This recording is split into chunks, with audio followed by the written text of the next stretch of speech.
All right, Brandon, buddy, thanks for coming back on the show. It's been a long time. I always enjoy our talks, and I always have ever since we first talked back in, geez, it was probably 2012, 13, somewhere in there in the Yeah, early days of Bigger Pot. I think I was on episode 50. that's That's a long crazy, time man. ago. I know. That's nuts. Yeah, I always enjoy talking with you, man. You're one of my oldest internet friends, so I love doing this. It's gonna be fun. Yeah, me too. Me too. We're going to be all over the board here too. I don't have pre-prepared questions, never do, but I do take notes, obviously, so we can hit some Yeah. certain things that I want to talk about. But let's just open up with probably your kind of biggest achievement in the last few years, and I've been kind of I told you before we hopped on here doing a little internet stalking to kind of figure out where you were with some of your businesses. Let's talk about Open Door Capital and that business. I know that thing. By the way, I also requested in one of your Instagram posts the newspaper article AI thing that Yeah, you've just developed. Like that's yeah. super cool, and I know you made some goals a few years back and just destroyed them. So tell me a little bit about Open Door Capital and what's going on with that. Yeah, man. So I'll go back to the beginning of that one on kind of why I did it. But I'm on stage speaking at a conference. It was Joe Fairless's best ever conference in Denver, and I'm on stage. This was probably 6 years ago now, 7 years ago, five. I don't know, whatever. It was a long time ago. And I'm on stage, and I realized everybody in that room was doing more real estate than me, more active than me. I was buying a deal a year, maybe one house, two houses a year, because I was doing the podcast and writing books, and everything was fine. And then I just realized, like, in that moment, like, I'm actually not as like I'm not living up to my potential, right? I came face to face with my potential, and I was like, oh man, I'm found lacking here. I could do a lot more. I could build a big business. I could have a team. I could have employees.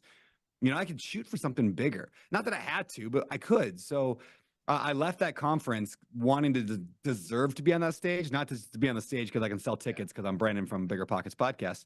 And so yeah, I left there and I was like, I'm gonna build something cool. So yeah, I wrote a newspaper article written, I think it was 3 years in the future, and it just said like, I've got 1,000 units. I've raised this much money. I have this many employees.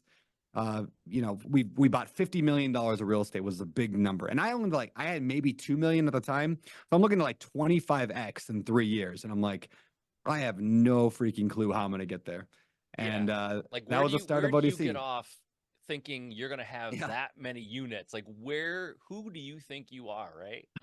I know, dude. That's so true. And you know what actually helped a lot was, they say like you become the average of the five people you associate with the most.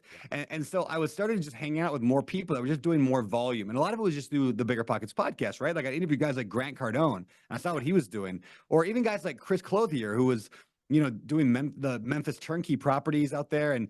and like just at scale, right? And I'm like, I see people doing scale, and what I realized, and I just kept seeing it over and over and over on the podcast and in real life conversation, is that just because they were doing 10 times more real estate than me didn't mean they were working 10 times more hours. Yeah. Just because they were doing 100 times more real estate than me, they were working 100 times more hours. In fact, it was the exact opposite. I saw the people that were doing the biggest deals working the fewest amount of hours.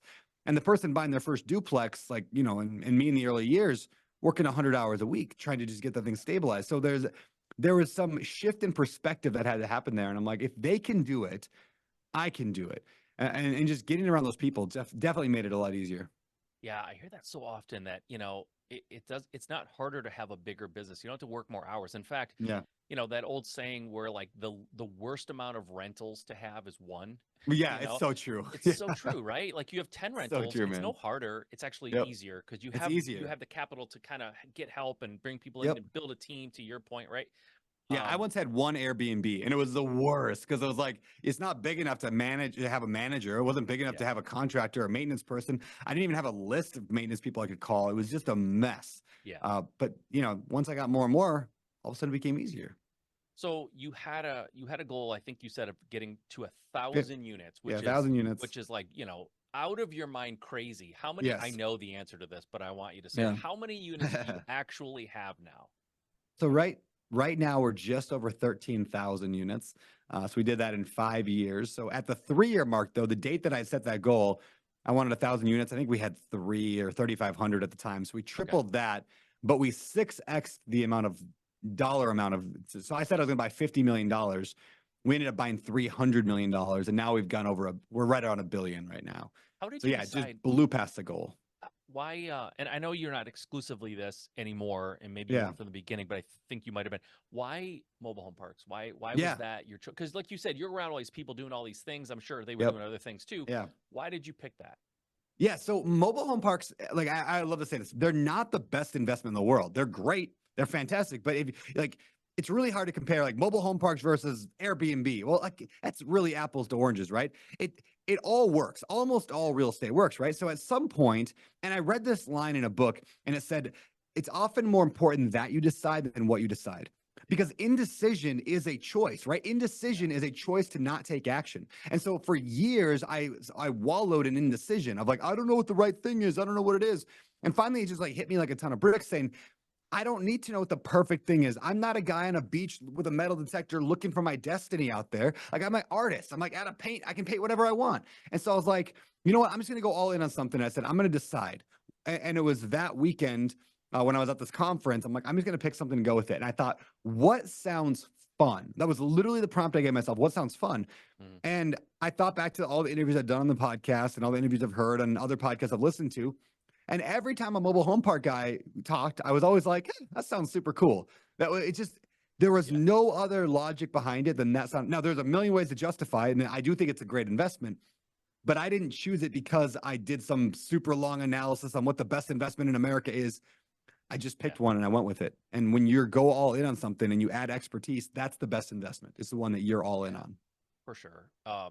Who did you hire anybody, a coach, or did you take a course, or how did you figure this No, thing out? yeah, I listened to probably 50 episodes of different mobile home park investing podcasts. I think Kevin Okay, Bupp had one at the time. Jefferson Lilly had one at the time. There's a few others back in the day. And then I sent Ryan Murdoch, who Ryan and I were partners from almost from the beginning on it. He started as kind of like the operator where I was more the visionary. And okay, so I sent Ryan to Frank Rolfe's boot camp. So Frank Rolfe is the largest mobile home park investor in the country, like private, non-REIT. And he's just like this old dude who's just really good at mobile home parks and has like, I don't know, I think it was like 40,000 units or something like that, okay, or pads, right? So he had a course and it was like $2,000 for the weekend. You'd fly out there, he'd put you on a bus, you go drive around, look at some of his properties. It was just like super low key. I think he still does it. And so I sent Ryan Murdoch and I think one other of my team members, it might have even been Walker, who's my CEO today. I sent him to this thing and I was like, see what you can figure out. And that was the extent of our education in it. that's awesome. So Yeah. if you just going back, 5 years now, would you do it again? Would you go for mobile home 100%. parks? Okay, Yeah, I would still do I mean, I would still do mobile home parks. So if I went back to the beginning 5, 6 years ago, I would still choose mobile home parks as an investment. However, there's some things we learned that I would do differently. A couple of those. One, it goes to what I preach a lot, but like sometimes going bigger is easier, right? Bigger hmm, properties tend to be easier. You have more people. So in the beginning, my first one was a 49 unit or 47 unit mobile home park. yeah, That was tough. Then we bought like a 120 unit. That was actually easier. And then we bought like a 300 unit. Now we buy like 2, 3, 400 pad mobile home parks, and they're even easier. Now there's complications there, but I would have looked way stronger at park size and population of an area. The first few parks we bought were in kind of rural areas that were hard to find, yeah, and hard to find tenant when you don't have a lot of tenants to choose from. It's hard to fill up your park. yeah, So I would have avoided some other problems like septic tanks, which now we don't buy anything with septic tanks. I would have avoided some states in general. Like I would not buy in Michigan again. I would not buy in New York. I won't buy in Oregon, Washington, California. Just like the real blue states. Not that it's a political thing. It's just that they're not friendly to landlords. yeah. And when you own a mobile home park, it's really hard to do business in some of those states. Yeah, that's a great point. I was actually on your site earlier today, and I noticed that where it says you do invest in Michigan, you don't We anymore. It do. sounds like I you hate it. do currently, but you're not We planning have on doing one it in the there. future. Yeah, Okay. I'll never touch it. I'll never touch it again. I mean, we What? have one park there, and it's just, I mean, this park is 0.3% of our portfolio, like not even 1%. It's 0.3% of our portfolio size. And we probably spend 25% of our effort on that one park. And it's not because of the people that live there. They're very nice, good people that live there. It's because of the government that lives there that have that mentality of we need low income housing, but not in my backyard, right? It's like Yeah, that yeah, mentality of like we need to help low income people, but you guys are doing that, so we're not going to help support you in any way because we want you to put up nice houses here because this is a nice neighborhood. And so we're constantly fighting with the city and the county and the governments there. And then the law is like spends 6 months getting a tenant out, and the next day he moves back into one of the units or squats in a unit. And you're like, there goes 6 more months. So it's things like that that I just want to avoid. I So, know. Yeah, yeah. I had a squatter one time. I don't really do rentals anymore, but when I had them, I had a renter or a squatter one time, and I called an attorney, and he's like, "Well, you know, you need to, we need to sue him to get him." I'm like, Yeah. "Wait, what? Like, Yeah. what? To sue someone who's doing something illegal?" I know it's Yeah. crazy. And it's not to say you can't make money in those markets. Just my strategy. I Sure. don't like the risk of those things, right? If you're flipping houses like that, you're flipping in Michigan, right? Yeah, yeah, Like, yeah, that can work out just fine. Like if you're not dealing with tenants. So different strategy. So it's important that people recognize that when you hear some influencer or some person or story on a podcast, that is not gospel truth. It's just gospel truth for that person, or that's yeah, their opinion in for that sure. moment based on their quality. So I just encourage people, like, there have been times in my life where I've made decisions based on what I heard on a podcast Yeah, and then found out later that's just not true. I mean, I've had mentors, like early on, my like mentor was like, the guy like I learned real estate from was like, don't do mobile home parks. They're terrible. You'll never want them. Well, that's his opinion based on his experience, based on his worldview, based on his location, based on all of his combined 50 years of experience taught him that. yeah, Now they've been great for me. yeah. That's awesome. Just out of curiosity, where do you like buying them in general? Is it like, Yeah. and I'm just going to make a crazy assumption Yeah. here. Maybe this is totally not PC, but is it like southern states that are more? You know, not as much as you might think. I mean, we do have some in Florida, some, down south. I generally buy a lot in North Dakota, Wisconsin, which Wisconsin's kind of a blue state, but it's not been bad. It's not too crazy. But yeah, North Dakota's been great for us. Well, we did a little Minnesota, Wisconsin, Iowa. Kind of the upper Midwest has been a Okay. sweet spot. I would say 80% of our things, I could be wrong on that, but maybe 70% of our stuff is in the kind of the upper Midwest. Yeah. A little bit, we got some Ohio. Okay. Yeah, it's All been right. it's been Yeah. kind of that region. Okay. Well, we met when I was a guest on your podcast, the Yep. Bigger Pockets podcast. You were on that for, what do you say, 9 years? I think we said earlier. Yeah, 9 years. So, and you got out of that, or I should say you got out of that. You stopped being the guest, right? I know you're still I involved got with out. Bigger I got out Pockets. of that. You got Yeah, a out little of bit. that, and now you're back in with the Better Life podcast. Tell me Yeah. about that. Why did Yeah. you decide to do another podcast? Yeah, I'm an entrepreneur at heart, right? So I like owning my own time. I like owning my schedule. I like owning my life, my agenda, my work, my business, everything. Yeah. And Bigger Pockets was not technically mine. I had some equity in it, but it wasn't mine. Private equity owned it. And so at some point, I just had to make the shift because I just have a hard time having a boss, right? So I left Bigger Pockets, and I wanted to spend more time with the family. Bigger Pockets was a lot of work. I wanted to spend time with the family, travel around the country and around the world, and we did that for 4 months, and it was great. And then it was like, well, now what? I'm still building Open Door Open Door Capital. Kind of shutting down Open Door Properties, which was my personal portfolio. Okay. I started selling all those and started putting everything in Open Door Capital. But what does that mean to grow Open Door Capital? It means I got to have a lot of people to know, like, and trust me. Well, what's the best way to get tons of people to know, like, and trust you? Podcasting. Yeah. So I knew that inevitably I would have to get back into podcasting.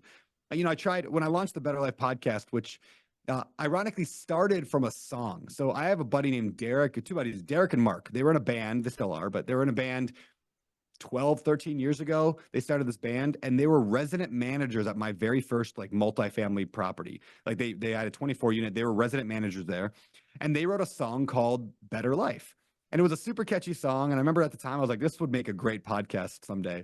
And I was like, I'm going to use that song as my podcast intro someday. And sure enough, fast forward a decade, I call them up. I'm like, hey guys, I'm going to launch a podcast. Can I use your song? And they're like, yeah, of course, man, use it. So that the song at the beginning of the Better Life podcast now is their song, which is pretty fun. And Derek's doing graphic design for the company now and helping out. Nice. And yeah, it's pretty cool. It's kind of a full circle moment. But so anyway, so I launched the show, and I'm like, you know what? I love real estate, but I want to expand. I want to get bigger. I want to be, Joe Rogan. I don't want to be Brandon Turner. And so I started interviewing just random people that So I you just look up hit to. the gym and you just started every day, blasting your abs and like, yeah. Yeah. Got into jujitsu, which is true. Exactly. Started punching people. Yeah. got it. Exactly. Yeah, exactly. So I wanted to be that, and it was a great year. It was a great year. We actually did a traveling podcast. So I would pack up, we'd fly into a city like Austin. I'd interview 6, 7, 8 people over 3 days. There were long days. I'd hang out with them, and then I'd fly home. I'd fly in a crew, super fun. So like people like Cody Sanchez or Erwin McManus. I mean, there's a ton of them. We interviewed all these cool people. Justin Donald, he's a good buddy of mine that lives there. John Gordon, who's like 50 times best-selling author. Like the guy's nuts. And all these people, and it was great. And then every once in a while, I'd interview a real estate friend of mine, somebody who actually does real estate investing. Guys like Justin Donald, who owns a bunch of mobile home parks. And every single time, the people who did real estate investing, those episodes did 2, 3, 4, 10 times better than the ones that don't do real estate. And so after a whole year of doing that, I was finally like, one, burned out of traveling so much. I missed my family. I was gone, a third of the year. And then two, I was like, hey, give the people what they want. And I still love real estate. I can talk about real estate and buying a duplex all day long. So we're shifting back over to more of an 80-20 approach. So 80% will be real estate, 20% might be more life. But I'm back at it, man. I just brought on a new co-host, Cam Cathcart, who's one of my closest friends, lives out here in Maui. Nice. So now it's two of us, just like the old days of Bigger Pockets. Yeah, I saw that. The difference though is you guys are in same studio. Like you're next to each other physically when you do this. Is there a difference? And I know you did it forever with Josh, obviously. Yep. You guys were not in the same studio. Is there a difference in just like the feel of it and the flow when you're in person like that? Yeah, it is. That's a great question, man. It is. It feels a little more uncomfortable, a little bit more like what's the word, like important? I don't know, like I can't mess this up. We're in the room together. Like I can't look like an idiot in front of them. I don't know. And there's a few more, the camera angles and all that we got to nail down. But I feel like the depth of conversation and relationship built is so much more. Right on a podcast, like you and I are going to get done here in an hour, and we're going to just shut off the cameras, and then that's it. Maybe we send a text like, hey, man, thanks, that was fun. Yeah. But like we end a podcast, it's like, all right, you guys want to go to some lunch? Can I take you out to the beach? Can we go hang out with our families? And like, that's what it turns into. So it's a way more relationship thing. So now I don't travel for the podcast, but every episode people are traveling here to Maui. So if you ever want to come out to Maui, Mike, I'd love to have you on the show. Really? All right. That's what we do. I'll take you up on that. Yeah, Maui, it's an easy pitch to people, right? Like, come out to Maui. You don't live in Alaska, Brandon. Yeah, it's way good. Yeah, exactly. That's like, funny. I didn't really I know if we were going to talk about this, but since you brought it up, first of all, Maui is sure. I'll make this short because nobody cares about me. They're listening for you. But when I got married, as a kid, we didn't go on vacations really. Like we would drive, for 10 hours away to family. We'd stay with my grandma and grandpa or whatever. But we didn't go on vacations as kids. Yeah. And so I grew up not even knowing why vacations were a thing. Like it seemed like a waste of money and a waste of time. Well, I got married and my wife is like, hey, I've been to Maui. I love Maui. Let's go there for a honeymoon. And we went to Maui on our honeymoon at Kaanapali Beach. Yeah. And I have in my life never, ever had been so relaxed and decompressed as I was on that honeymoon. Right. Yeah. And it was a great occasion. Obviously, I just got married, but since then, we've been back a few times, and Maui is like we always say it's heaven on earth to us. Like it's just like our favorite place in the world. But tell me, I don't know exactly where in Maui you are, and you don't have to pinpoint it for the audience, but what are you anywhere near Lahaina? Like what is it like now on the island? Obviously that was devastating. It just horrific. And that was actually the town that we would go to when we went to Maui. We'd stay in Kaanapali Beach, but we'd go to Lahaina every night to eat and all that stuff. That's where all the great restaurants were. Yeah, right. I know, right? And it's gone. It's just totally gone. It's heartbreaking. It was like our home away from home got destroyed. Yeah. What is that like now on the island, and what's the vibe? Yes, I'm probably 30 minutes away, maybe 25 from Lahaina. So I'm down in Kihei, which is like kind of the South Maui area versus that's West Maui. There was a lot of fires that day that happened. So we got evacuated. A lot of people were evacuated. Ended up spending the night, couple nights at a friend's house. It was a weird time, like when the fires happened, because there's no communication. That's something. It's like they call it the fog of war. Where like when you're in war, you just don't know what's happening. Yeah. There's no cell phones. Nothing was working. You don't I have a friend that was in Lahaina, like a half a mile from downtown, and they didn't know until the next day that the town burned down. Like it's like that little communication you have. It was just chaos. And then it took a week, I feel like, for the government to even get in and help. And so like I have friends, like I interviewed one of them on my podcast, Andrea Fawcett. So people want to go listen to the story. It's phenomenal because she's like, what do we do? There's like nobody's helping. Like everyone's just chaos. She's like, I'm just gonna give myself a label, and she just called herself like chief supply coordinator, and she just started telling people she was a supply coordinator because no one else was, and she just gave herself the title. And then people started listening to her, and she started coordinating supplies and helped a ton of people. And Wow. it just was, it's such a cool story of just like stepping up and leading, even though like you don't maybe have, you can give yourself permission to lead, anyway, it was a cool story.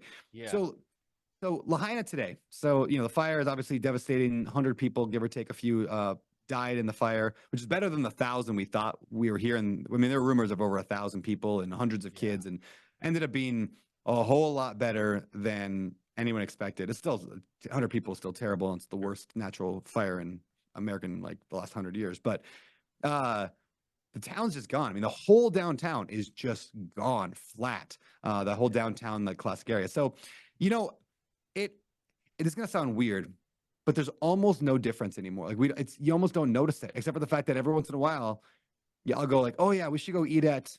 Oh no, can't do that. It's like, oh yeah, we should go take a. Oh, so it's almost like when somebody passes away, right? And you're like, oh, I got to go Yeah. call. Oh, they're not alive anymore. It's like that, but with businesses.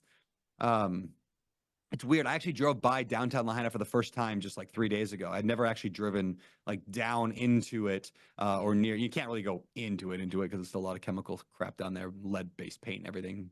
Yeah. But I drove right next to it, and it was wild to see. I mean, just even the outside, the outskirts of town, how far it went. Like, I didn't realize until I was there. I was like, oh, I didn't realize it got this and this whole area, and it just kept going down towards Kaanapali. I didn't realize that. I mean, it didn't hit Kaanapali, but Yeah. yeah, it's I crazy, man. watched But yeah, I watched drone footage. yeah. I was on YouTube because I'm like, I really want to see if there's any like the most recent. And so somebody had drone footage where they flew a Mm. drone over it. It is just crazy to see Yeah, it's everything went wild. down. It's just so wild.